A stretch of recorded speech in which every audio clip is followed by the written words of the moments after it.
federal tax developments for the week of July the 27th, 2020. Current federal tax developments are brought to you by Kaplan Financial Education and your state society of CPAs. I'm Ed Zollers, and this week we're going to be looking at some developments we've had over the week in taxes. And we'll start with kind of a non-development so far. We're still awaiting a bill to come out of the Senate to get our way underway for what is expected to be the most recent COVID-19 relief bill.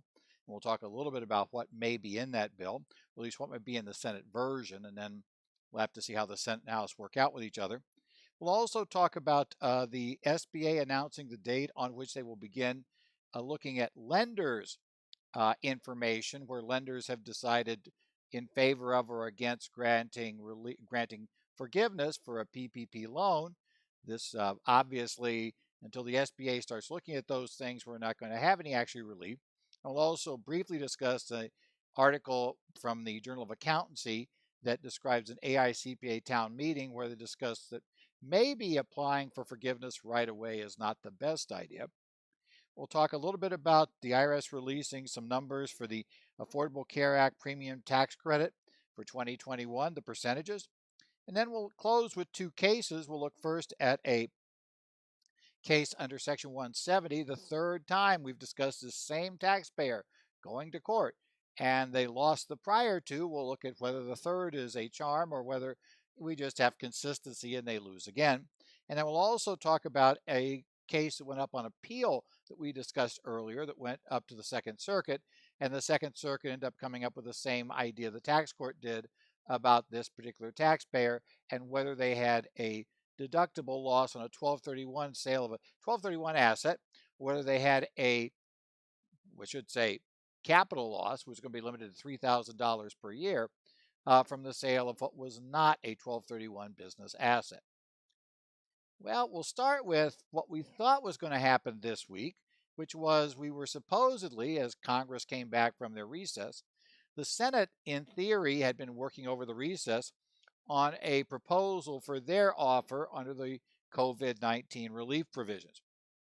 The Republican caucus was, on paper, everybody assumed, going to be delivering their version of the bill on Monday. It would be their response to the bill the House passed, which was called the HEROES Act, that was passed back in mid-May. The Senate had waited, they said, to see how things developed, and then they were going to come up with their offer. But it turned out to be a little more complicated than we thought. Well, Monday came and went, and we obviously did not have a bill.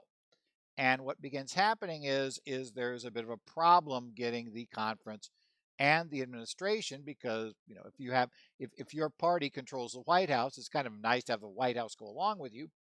Come up with an agreement on how they would respond to the proposal out of the House. Now, the House proposal is one that's where the cost is pegged at about $3 trillion. The Senate has told us that their plan is going to cost only $1 trillion. So it's nice to know that, that's considered frugal in today's world. But, okay, we're going to have $1 trillion.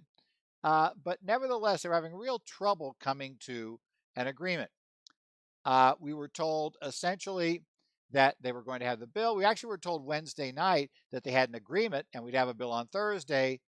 And then the day kept wearing on Thursday.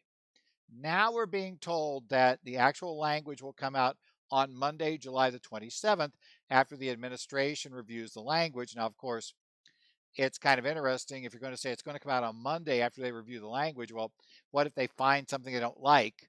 Does that mean that do we change the language? And yeah, so we'll watch for it. Hopefully, if you're listening to this on or after July 27th, we'll know the answer, and hopefully we have something out there so the process can get underway, because until we get this particular bill in place, even if it can't pass the Senate, this would be the beginning point for negotiations between the Senate and the House. And in fact, not sure the Senate will even try to pass this bill. Obviously, the Democrats could shut the bill down if they just decide they don't want to have a vote on it. And since they haven't been consulted about the bill, the likelihood of any of them voting for it is relatively low. So we'll take a look and see how that goes. But presumably right now, we've had complaints from a number of Republican senators, at least 3 by my count have openly complained about the bill. Senator Cruz from Texas has had complaints, though he hasn't actually said he won't vote for it. Senator Johnson from Wisconsin has not been happy about the bill, and Senator Paul from Kentucky. And Senator Paul and Senator Johnson have seemed to have indicated that they're not about to vote for the bill. If Senator Cruz also says no, that gets us down to just, a 50-50 vote. Now, obviously, if the White House is in favor, we would assume the vice president would vote in favor of it and it could pass by one vote. But again, it's going to be one of those interesting asides, and whether or not they even want to try for that vote, that'll be kind of open.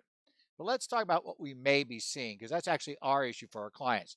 What types of things are there?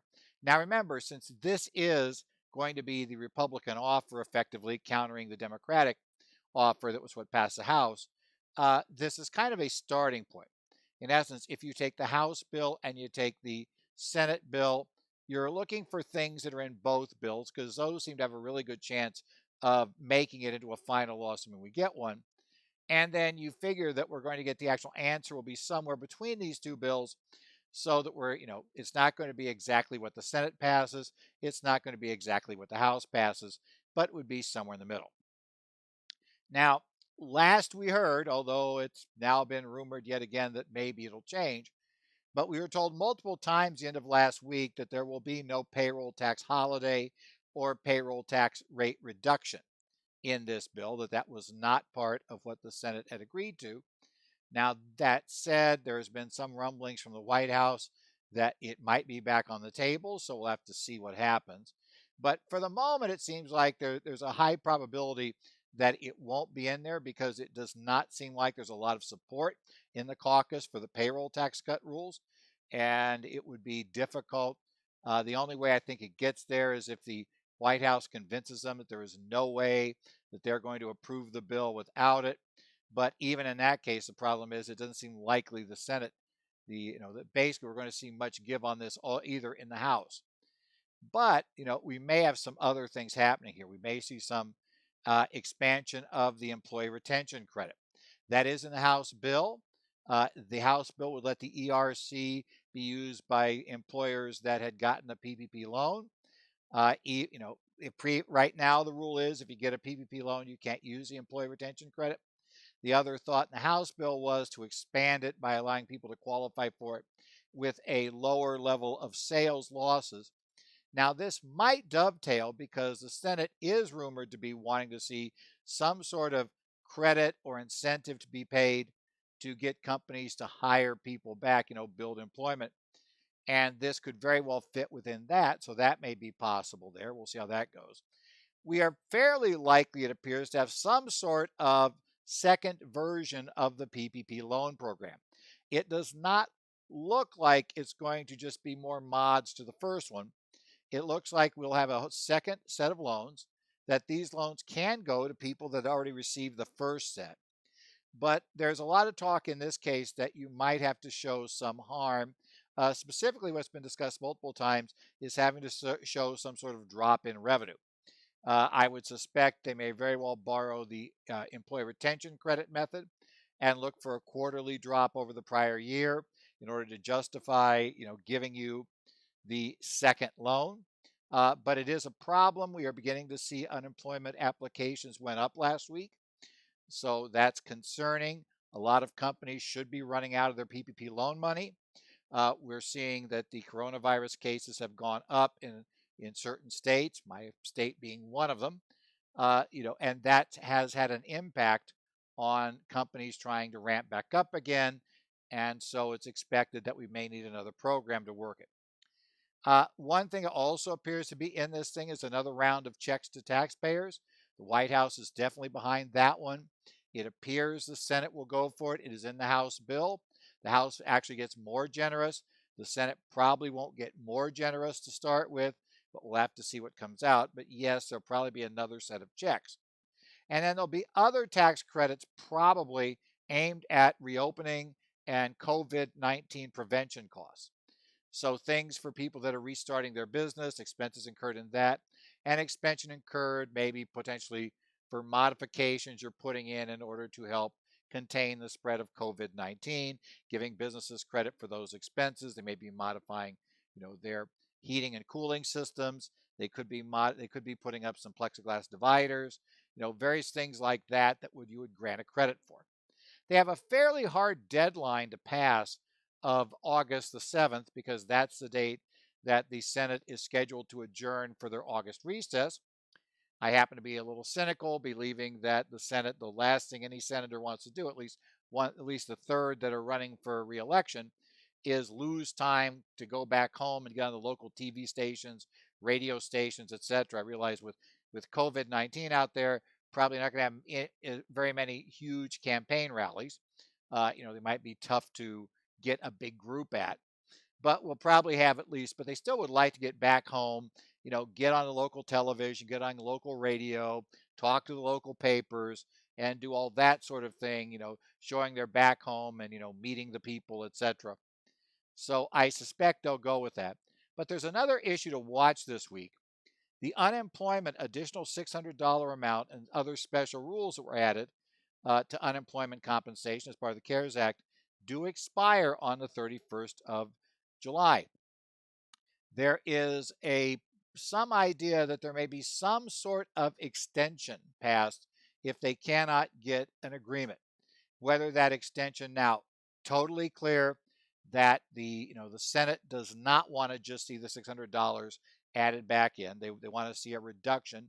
Secretary of Treasury Mnuchin is suggesting they're looking at replacing about 70% of the earnings of somebody who was laid off. How they do that's open. There's a lot of concern about how we get it done.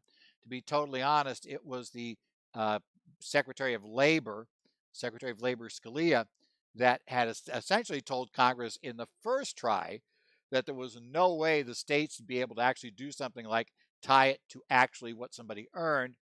Now, whether they've had time enough now and they could do it or other things could happen is open, but the Senate is also reported working on that. But if they can't get a whole deal done by 8/7, it wouldn't be terribly surprising to see them either. And remember, they got to get this through the House too, if they're going to do it. So if they're going to do a short-term patch, perhaps get the House to agree, go with the $600 and extend that for a couple of weeks, and then try to get a solution going forward. The rumor mill this week had been that they'd also like to take a couple of other items on that bill. My guess is the House will not let them do that, because if they get the key things out of the way, in theory, then they don't need to worry about the rest of the bill. So my guess is that you'll probably do a patch for unemployment only, but keep your eye on it. We expect there to be some sort of new law.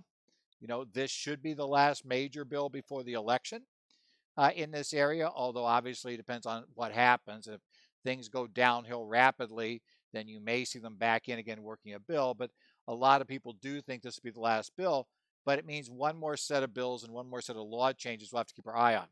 Now, that said, I'm keeping my eye on how this goes. I'm looking at potentially trying to put together at least with a few state societies, some sessions to go over whatever new law might appear. Of course, right now, I can't give you any idea about when such a course would be, even how long it would be, because we don't know what's even in the bill yet. So we have a few issues, but we are looking at least doing some of those sessions coming up. And I am doing an update session for New Jersey for the next month. So if we do have a bill, that one for sure would contain it. But I'm looking at a couple of other states to maybe try to work out something if we do get a brand new bill. So hopefully we have some time, preferably they pass it early enough in October, that we can do this well before the 15th of October. I'd love to, or at least shortly thereafter, not October, 15th of August, because of course we start getting too close shortly after that to the beginning of the absolute drop dead deadline dates for calendar year entities.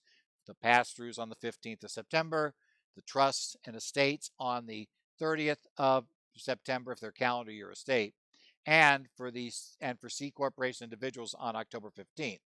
So yeah, we'd like to get things up and running before then if we can, especially if anything that is retroactive to 19, which could still happen, shows up in the bills. So keep your eyes on this. Well, let's talk about our developments this week, okay?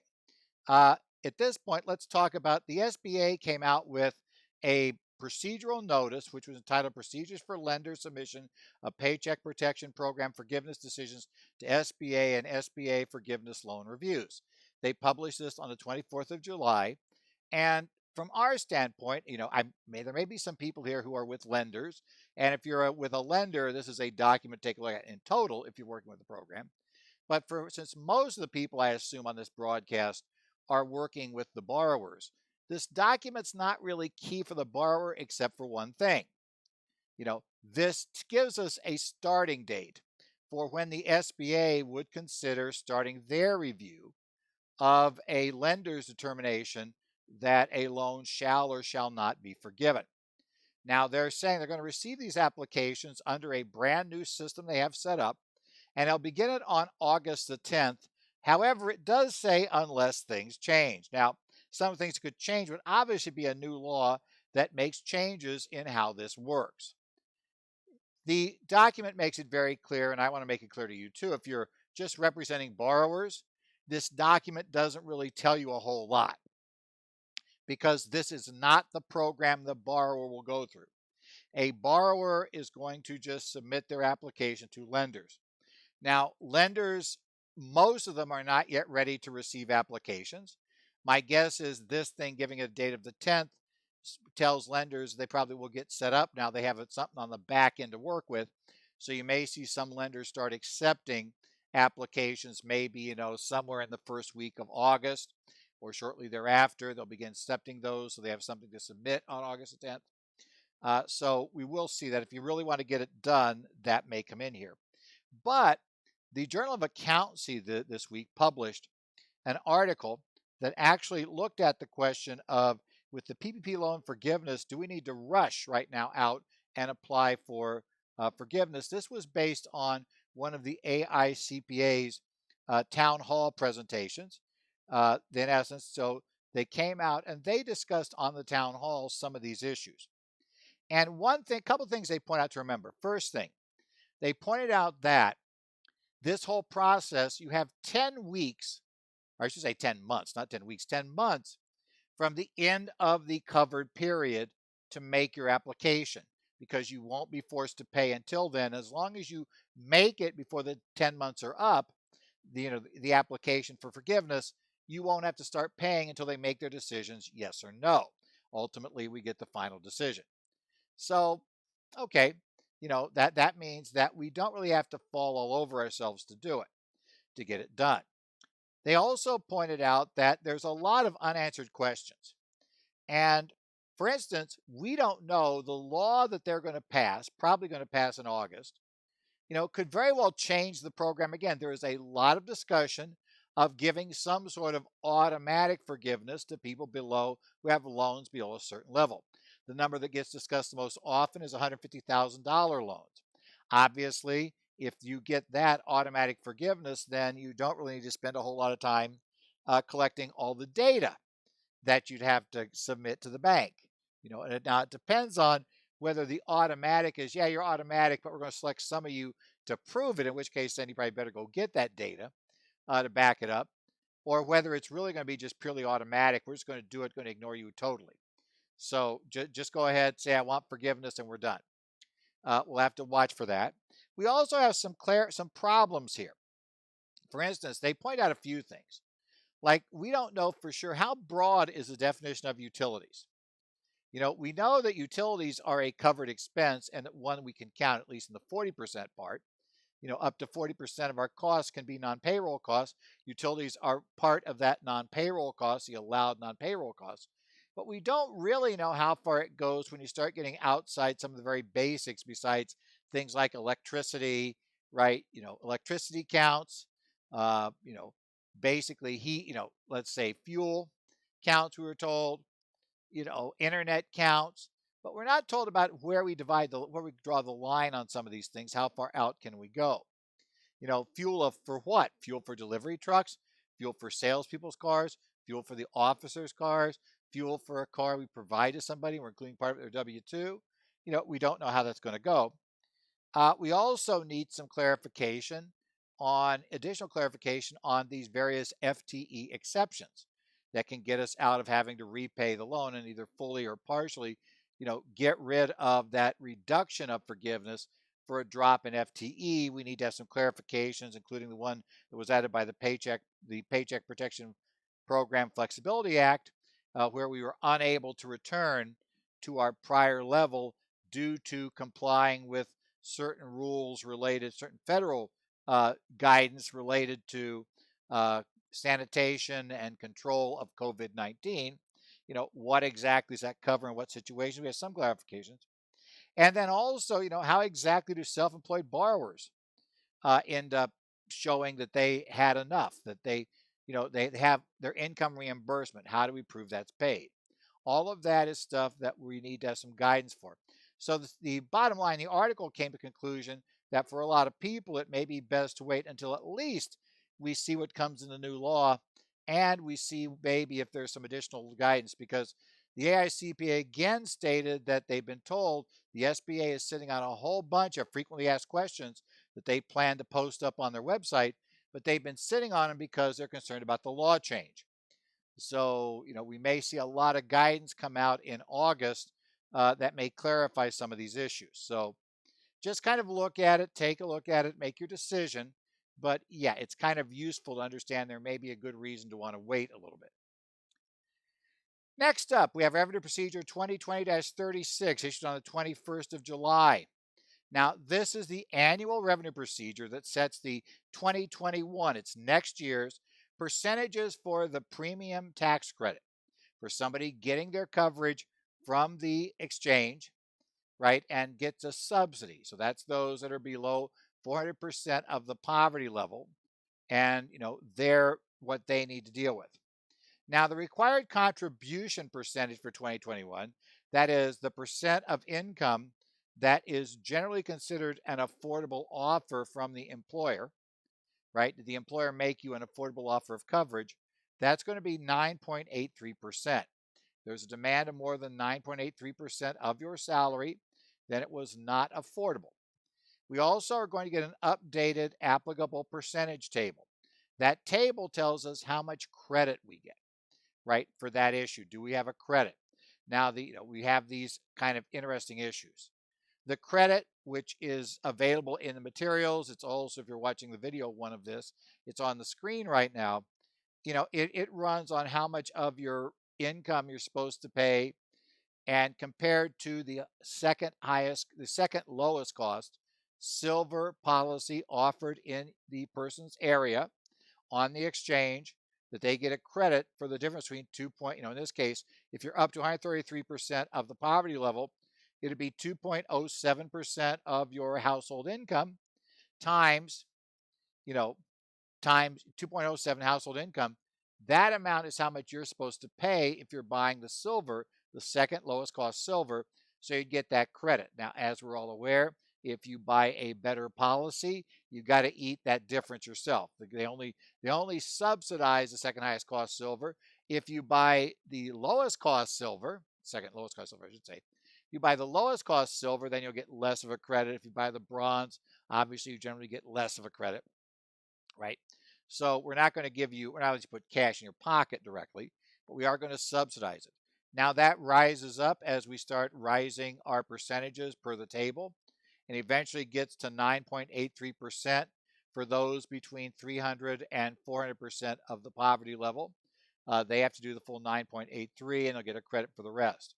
So that table's there. Remember, from a planning standpoint, what's been kind of interesting, more than a few people have reported, having clients, let's say, who are close to these numbers, where they've discovered doing something like making a deductible IRA contribution actually ends up saving them more on the health care than if they didn't. If they don't make that and don't put the IRA money away, they have to pay more than that contribution in to the government because they got too much of a subsidy, or they lose the credit that they could have gotten to subsidize that. So it's always interesting watching with that if you deal with it. I don't deal with it terribly often. Most of my clients don't deal with this credit very often.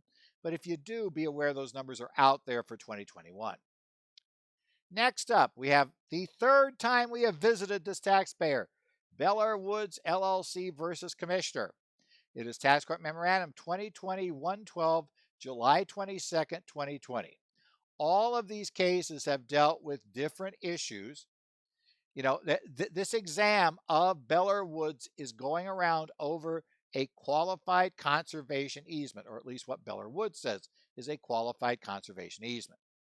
Now, we've covered them twice before, once in January of 2020, that a court case, and then in September of 2018. And in both cases, they've ended up on the losing end with the IRS. But again, we keep looking at different issues. And they've had, losses in both cases. The IRS moves for summary judgment, and the court keeps granting it to them on the issue. This time, we're looking at the question of the specific actual deed that was issued for this conservation easement. And the question was, did this deed meet the requirements? One of the key requirements here is that a conservation easement, right, it needs to grant a right in perpetuity to the charity.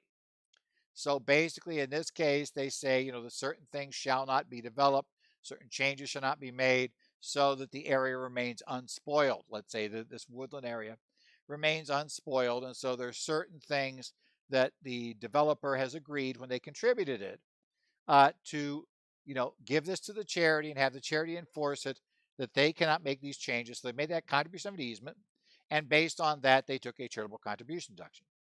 But the perpetuity one has become an issue in a number of cases. And the catch is here. The specific issue here deals with the question of, I can't really assure that, let's say, the state decides they are going to, let's say, it's on a river or whatever, that they need to do a flood control project. And in order to do that project, they're going to take the parcel in question, right? Eminent domain, it'll be sold. And so the conservation easement will be lost because, the property will be forced to be sold. Now, if that happens, the law says, we understand that could happen, and there's no way you can directly stop it. But you have to have a clause to protect the charity in that point, which says essentially that if the property sold, the charity shall get at least proportionately, their proportionate share of the sales proceeds, which is based on the value of the easement versus the value of the property. And the question became whether, in this case, the deed managed to cover that. And there were two issues that the IRS had with this deed. One of which said that you would get that sort of calculation, you take your sales price, but only after the satisfaction of any and all prior claims. Okay, so we have that. The IRS objected there, said, no, it has to be based on fair value, not based on fair value reduced by prior claims. And then the other catch was that we would also, in determining this fair value to be multiplied by that portion of the item that represented the contribution, we would, in essence, reduce that by the increase in value of any improvements made to the property after after we had donated it. And again, the IRS objects the same, says that's not a percentage of the sales proceeds. That we're reducing the sales proceeds by something we're not allowed to reduce. Now, the tax court had, and I made it very clear here, they actually had decided in a number of prior cases, that essentially this type of restriction, these types of issues don't work. But they said in this case, though, Belleair had raised some new issues. And since they had raised new issues, we were going to go ahead and deal with them. Well, let's talk about some of the issues they raised. One of them they raised was that in another conservation easement case, in a district court case in Arizona, and these guys not in Arizona, these guys were not part of that case. This is an unrelated case where things obviously got published about what went on and happened, that the IRS had agreed in this case, and the real fight with the case in Arizona, apparently, as described by the court, was that the deed originally, had apparently had nothing about this, totally missed it. Then the deed was modified similarly to the one we're seeing here, right, to allow them that if it was for sale, they would get that proportion. And they said, well, in that case, the IRS, in litigation, right, essentially agreed to a stipulation that that particular revised language would be fine They were fighting over whether it, they're saying that revised language is irrelevant because, they have to be bound by the agreement they actually entered into when they made the contribution. Now, eventually that case gets settled, again, doesn't actually go to trial. But Beller Woods says IRS cannot change their mind. They already said it was okay over here. Now, we talked a couple of weeks ago about this whole issue of judicial estoppel. And, we talked about there how that even though the IRS had conceded in the Audio Technica case, that they had conceded an issue related to the research credit in 3 prior years' exams prior to the case going to tax court. So they had conceded, and they'd conceded the same basic item at the same level. The tax court ruled that that did not bind the IRS in the case in front of, or I should say in this case, it was a district court case. In the case in front of the district court, it did not keep the IRS from arguing those numbers were wrong.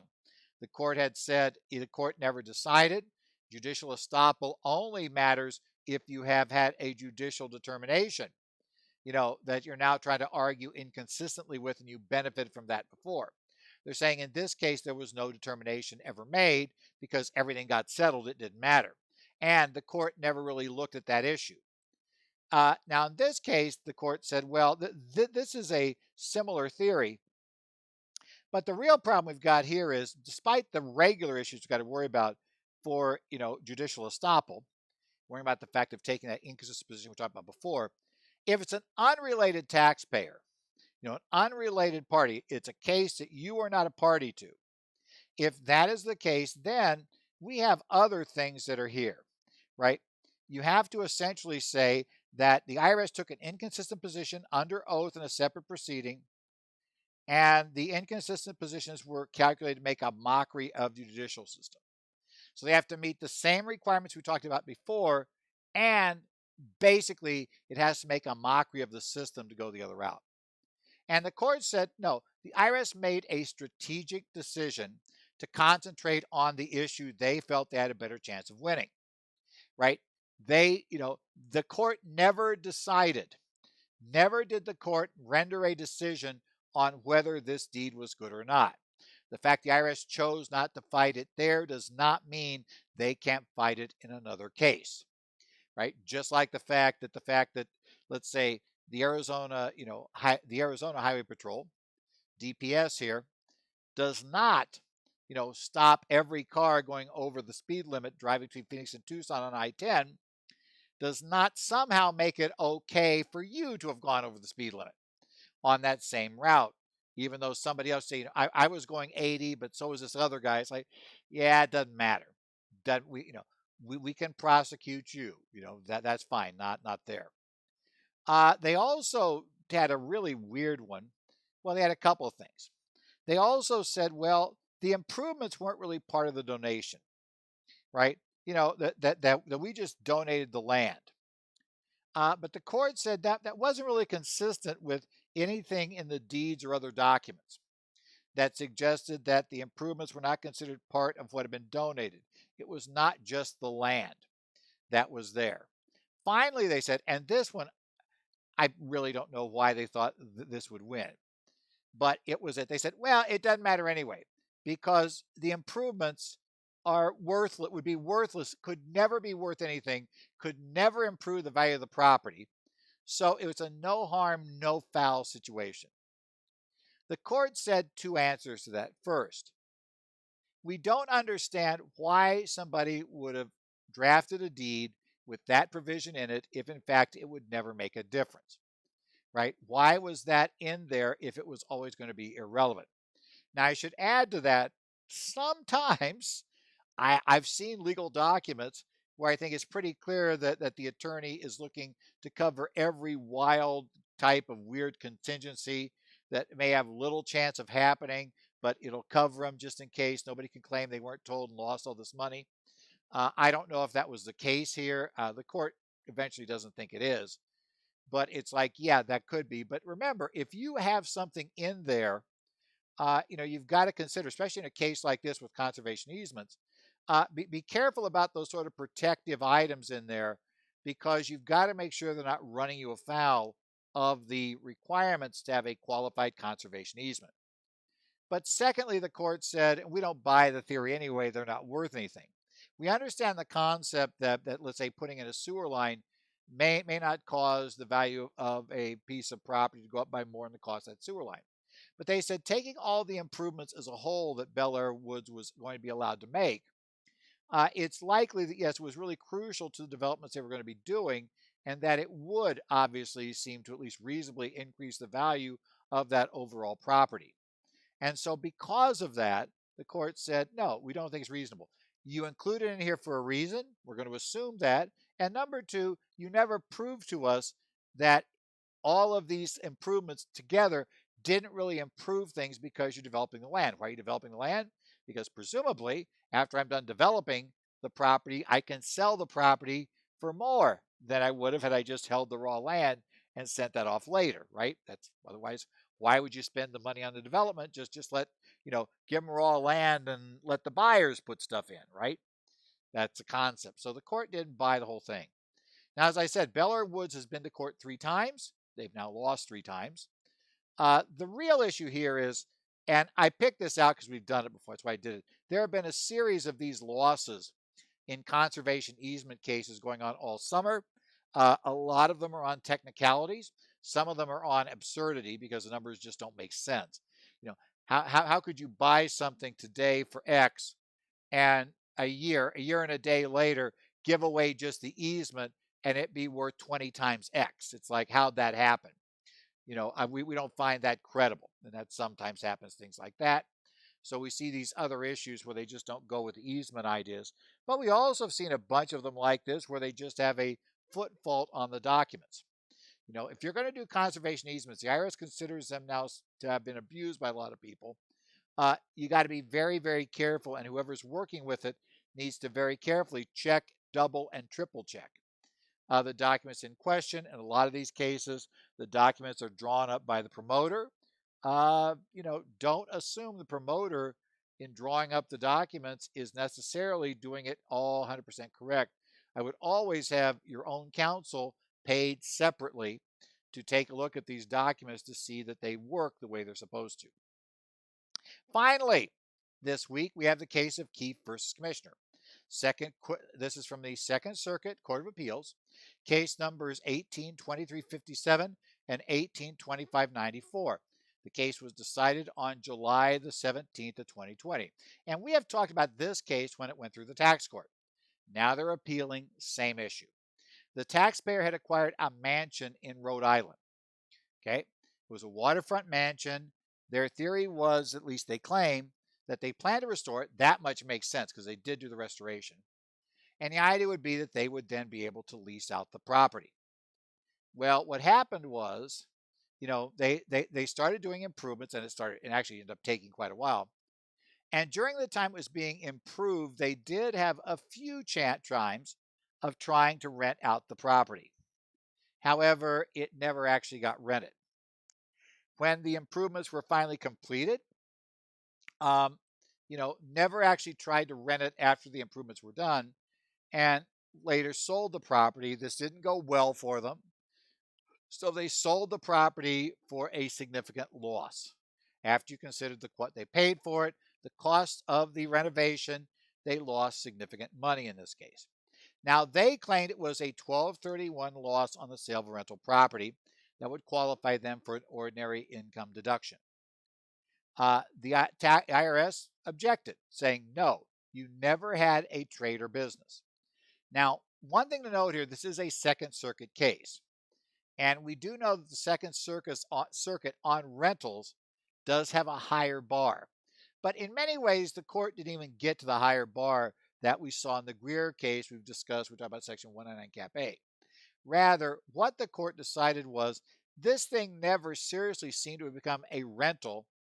And whether that rental be a trade or business or not is kind of irrelevant because it never even got there. They're saying, here's your problem. The tax court said it was never really rented and the loss was capital. They appealed that. The Second Circuit agreed. They said, look, here's some problems we've got. You never actually tried to rent the property once it was restored, and you made half-hearted efforts only at renting the property while you were restoring it. So, you weren't there continuously, you didn't try it all the time, it never was successful, right?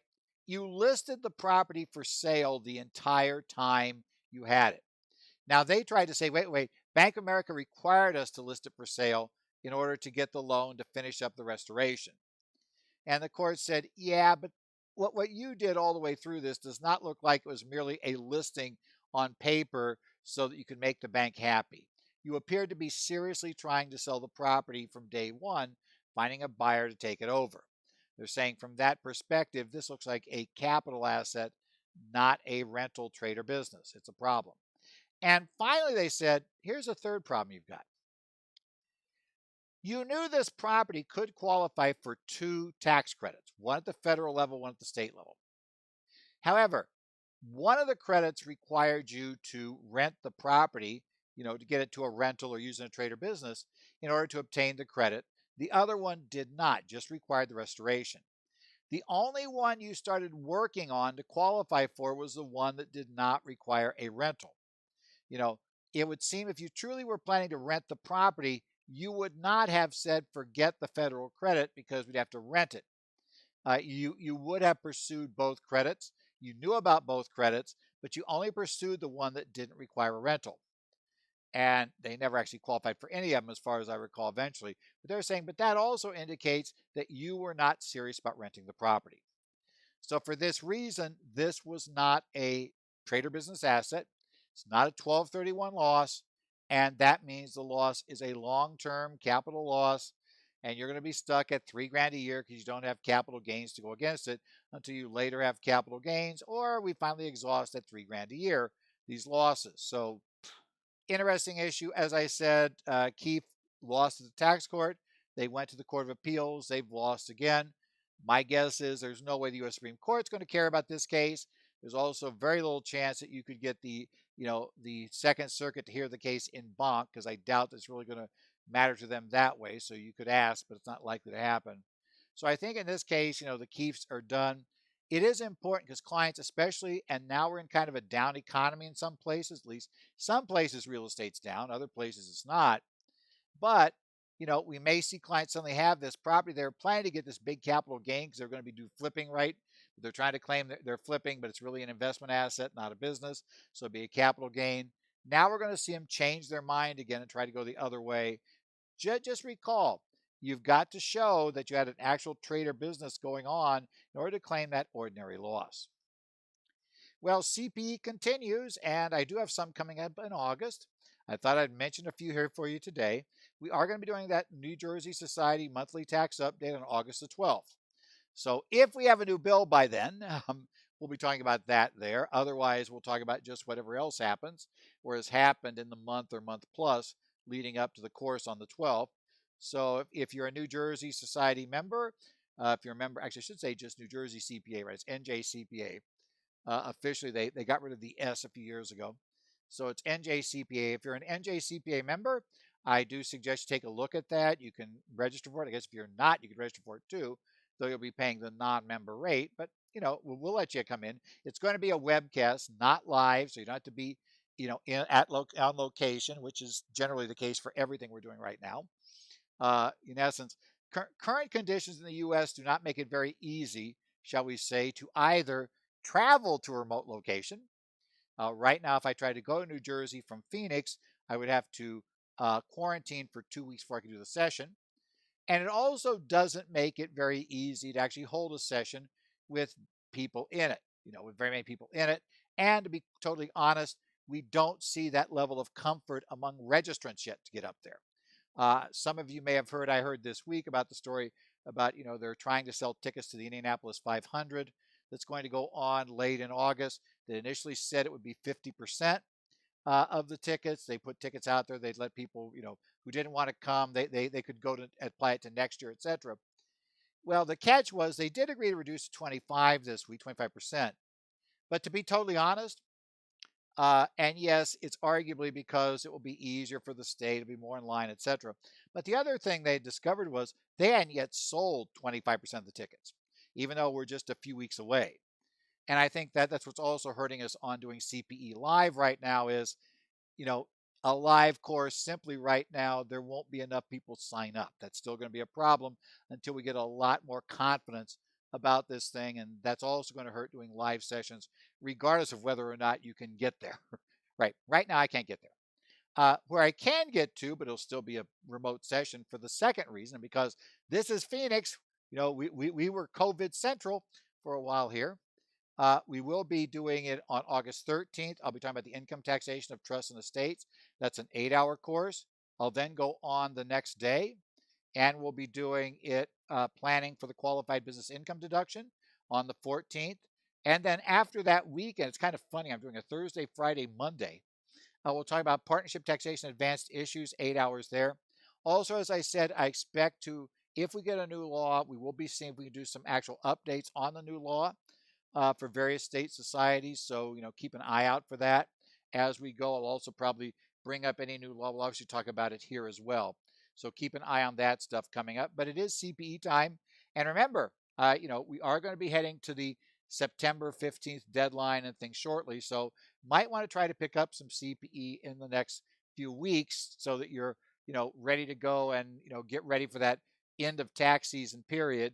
And then, pick up after October 15th. This has been Current Federal Tax Developments. Remember, we do post updates regularly online at currentfederaltaxdevelopments.com. You can check there for our stories. We'll talk to you about things that happen. If we do get a new bill, I will probably have some sort of write up there about some of the key provisions in the bill so you can find out what's going on. You can basically send questions or comments to me. My email address, edzollers at currentfederaltaxdevelopments.com. Follow me on Twitter. I'm at edzollers. And I do participate in the Connect sites for the Arizona, Minnesota, New Jersey, Washington, and Illinois Society of CPAs. I look in from time to time on Cal CPA's Tax Talk group, where they have talks nationwide. CPAs can be there. The Connect sites are generally open only to the members of the specific societies. And every so often, I will take a look at the Reddit group at /r/taxpros on Reddit. Talk there. So if you want to bounce things around, go look for those locations. If I see your question, I'll see if I can have. I see if I feel capable of responding to it. If I do, I'll try to do so. But it's a great place to go to get. Those are great places, I should say, to go to just bounce ideas off other professionals. Can be very useful. Otherwise, we'll wait and see what the week brings. I mean, hopefully, we will be on our way to negotiating a new bill, assuming we're getting one by this time next week. And if we're really lucky, we might even have the bill. I don't suspect we'll be quite that lucky, but you never know, maybe. We'll see what's there. And we'll watch further developments in the next week on taxes. It's been relatively quiet this week. We didn't have a whole lot going on. This was a very quiet week in many ways, but we'll see what comes up next week. And we'll keep our eyes open. So I hopefully will see you back here a week from now, and we'll talk about the new current federal tax developments.